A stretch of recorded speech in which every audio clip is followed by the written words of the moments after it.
Very good morning students. Today we will discuss about another name reaction, that is Huffman ammonolysis reaction.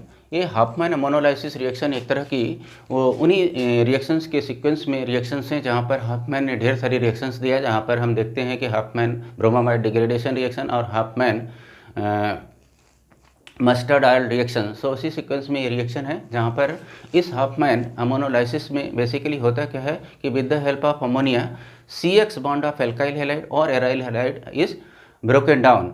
यहाँ पर होता क्या है, एक तरह का न्यूक्लियोफिलिक सब्स्टिट्यूशन रिएक्शन होता है और ये न्यूक्लियोफिलिक सब्स्टिट्यूशन रिएक्शन में बेसिकली हम क्या ऑब्टेन कर पाते हैं, अमाइंस की a variety of amines we can have in a container and that contains a mixture of amines. So let us see the details of this.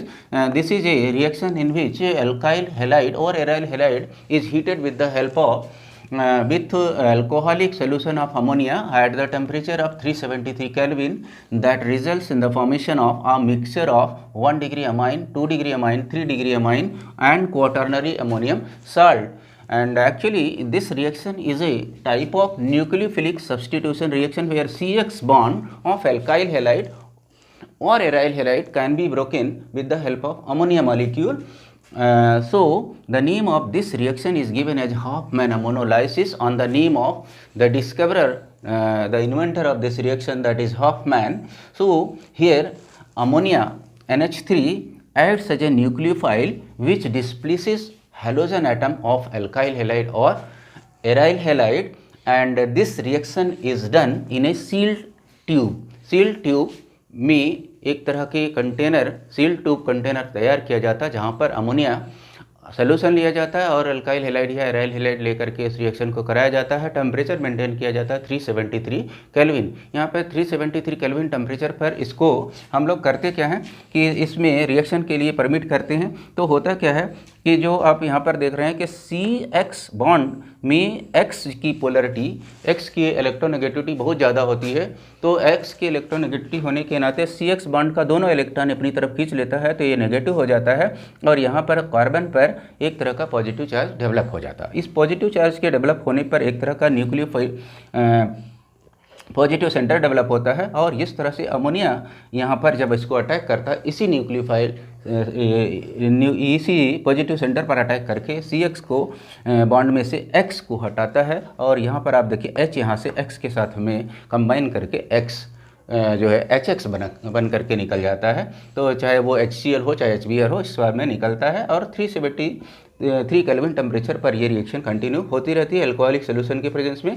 Reaction का जो product होता है यहाँ पर सबसे पहला जो प्रोडक्ट मिलता है दैट इज़ 1 डिग्री अमाइन, इसे हम प्राइमरी अमाइन बोलते हैं। यहाँ पर देखिए अगर कंटेनर में चूँकि मॉलिक्यूल्स दोनों अमोनिया के मॉलिक्यूल्स और अल्काइल हैलाइड या एराइल हैलाइड ऑलरेडी प्रेजेंट होते हैं, तो जब हमारे पास 1 डिग्री अमाइन बन जाता है तो एक तरह का ये फिर से न्यूक्लियोफाइल की तरह से बिहेव करता है और इस पर दोबारा दूसरे मॉलिक्यूल एल्काइल हैलाइड पर अटैक करता है और वहाँ से फिर से ये एक X और H आपस में कंबाइन करके निकल जाते हैं। यहाँ पर भी सेम तरीके प्रोसेस होता है। XC में से X और C के बीच का जो बॉन्डिंग का इलेक्ट्रॉन होता है, पेयर ऑफ इलेक्ट्रॉन, उसको अपनी तरफ X खींच लेता है जिससे ये नेगेटिव हो जाता है और यहाँ पर सेंटर डेवलप होता है पॉजिटिव। तो वो एक तरह से हम न्यूक्लियस कर रहे हैं इसको और इसी न्यूक्लियस पर पॉजिटिव सेंटर पर दोबारा ये 1 डिग्री अमाइन अटैक करता है। तो इस तरह से आपने देखा कि जब ये अटैक करता है तो एक तरह से CH3 मॉलिक्यूल दोबारा एक और मॉलिक्यूल यहाँ पर एल्काइल हैलाइड यहाँ पर अटैच हो जाता है, तो ये 2 डिग्री अमाइन यहाँ पर फॉर्म हो जाता है। तो यहाँ पर 2 डिग्री अमाइन या सेकेंडरी अमाइन तरह से बन जाता है by the liberation of HX again.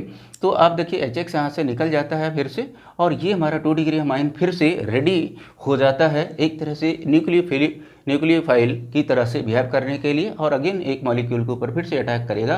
तो अगला हमारा 3 डिग्री अमाइन तैयार होता है। इन सेम वे में X जो होता है नेगेटिव हो जाता है और यहाँ पर कार्बन पर पॉजिटिव चार्ज डेवलप होता है और यहाँ पर इसका X और H आपस में कंबाइन करके HX बन करके बाहर हो जाते हैं। कंबाइन करने के बाद ये हमारा जो रिजल्ट मिलता है that is 3 degree amine, that we call tertiary amine also. तो इस तरह से टर्शियरी अमाइन यहाँ पर ऑब्टेन हो गया। अब बात आती है कि अमोनिया का सारे के सारे जो तीनों हाइड्रोजन है वो तो अब रिमूव हो चुके हैं, यहाँ पर डिस्प्लेस हो चुके हैं, उनका सब्स्टिट्यूशन हो चुका है वहाँ से। अब आप देखिए कि आगे बचा हुआ, अगर फिर से हमारे पास एक मॉलिक्यूल एल्काइल हैलाइड या फिर एराइल हैलाइड वहाँ कंटेनर में प्रेजेंट होता है तो क्या होगा। तो होता क्या है कि अब हमारे पास एक चांस मिलता है, यहाँ पर एक लोन पेयर ऑफ इलेक्ट्रॉन इसके पास पड़ा हुआ है। ये lone pair of electron ammonia के पास जो है ये इसे क्या करता है, कोऑर्डिनेट कर देता है एक फर्दर एक मॉलिक्यूल हैलाइड जो होता है एल्काइल हैलाइड उसके साथ में कंबाइन करता है, और यहाँ से देखिए ये जो होगा इसको पॉजिटिव सेंटर को ये डोनेट कर देता है, ये कोऑर्डिनेट करता है उसके साथ बॉन्डिंग करके। ये देखिए हमने यहाँ पर एरो के थ्रू दिखाया हुआ है, ये यहाँ पर कंबाइन करके एक तरह का क्वाटर्नरी अमोनियम साल्ट तैयार कर देता है। This is called 4 degree amine also, इसे हम 4 डिग्री अमाइन कह सकते हैं या क्वाटर्नरी अमोनियम साल्ट बोलते हैं। अब आप इसलिए 4 डिग्री हम बोलते हैं क्योंकि यहाँ पर देखिए एल्काइल हैलाइड जो हो रहा है 1 2 3 4 इस नाइट्रोजन पर जो कि पॉजिटिव सेंटर यहाँ डेवलप हो गया है कि फार में डेवलप करके ये अटैचमेंट हुआ है, सो इसलिए हम इसको 4 डिग्री अमाइंस बोलते हैं। तो बेसिकली हम लोगों ने यहाँ से ये चीज़ देखा, हाफमैन अमोनोलाइसिस रिएक्शन में हो क्या रहा है कि हाफमैन ने ये जो रिएक्शन शो किया था, इन्होंने देखा कि अमोनिया सोल्यूशन के हेल्प से एल्काइल हैलाइड को लगातार उसके CX बॉन्ड को ब्रेक करके सब्सटीट्यूट करके एक तरह के न्यूक्लियोफिलिक रिएक्शन है ये, उससे अमाइन बनाया जा रहा है। अमाइन जो बन रहा है लगातार 1 by 1 बनता जा रहा है, और एक बार वे हमारा 1 डिग्री अमाइन मिल रहा है, उसी मॉलिक्यूल के बाद फिर उसका कन्वर्जन हो जाता है 2 डिग्री, फिर 3 डिग्री, फिर 4 डिग्री, और अल्टीमेटली हमारे पास अमोनियम साल्ट बन करके ये कंटेनर में पड़ा रहता है।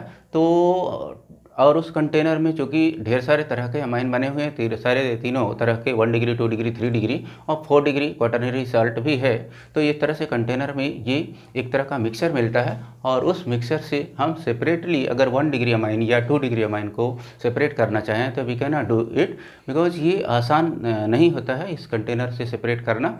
तो एक प्रोसेस तो है अमाइन बनाने का, बट ये इंपॉर्टेंट प्रोसेस नहीं माना जाता है। तो इस तरह से अमोनोलाइसिस एक तरह की रिएक्शन है जहाँ पर एक तरह का न्यूक्लियोफिलिक सब्स्टिट्यूशन रिएक्शन होता है, जिसको हाफमैन ने बताया था, इसलिए हाफमैन अमोनोलाइसिस रिएक्शन बोलते हैं। यहाँ पर लाइसिस इसलिए कह रहे हैं कि एल्काइल हैलाइड के CX बॉन्ड को या एराइल हैलाइड के CX बॉन्ड को अमोनिया सोल्यूशन की मदद से लगातार ब्रेक किया जाता है। तो इस तरह से आज की क्लास में हमने ये सीखा कि हाफमैन अमोनोलाइसिस क्या होता है और उसमें कंडीशंस क्या होती है और प्रोडक्ट क्या बनता है।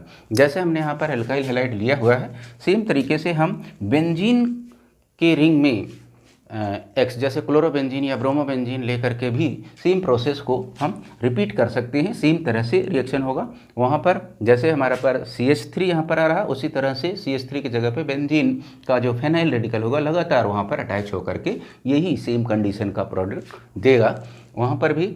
अब वो एरोमेटिक अमाइन का 1 डिग्री 2 डिग्री 3 डिग्री और क्वाटर्नरी अमोनियम साल्ट तैयार होगा। तो इस तरह से हमने ये सीखा कि अमोनोलाइसिस, हाफमैन अमोनोलाइसिस क्या होती है और उसका बेसिक कॉन्सेप्ट क्या है, किस तरह से प्रोडक्ट बनते हैं और उसमें कौन सी कंडीशन मेंटेन की जाती है। सो आज के लिए इतना ही, नेक्स्ट क्लास में कुछ और सीखेंगे। Thank you for today.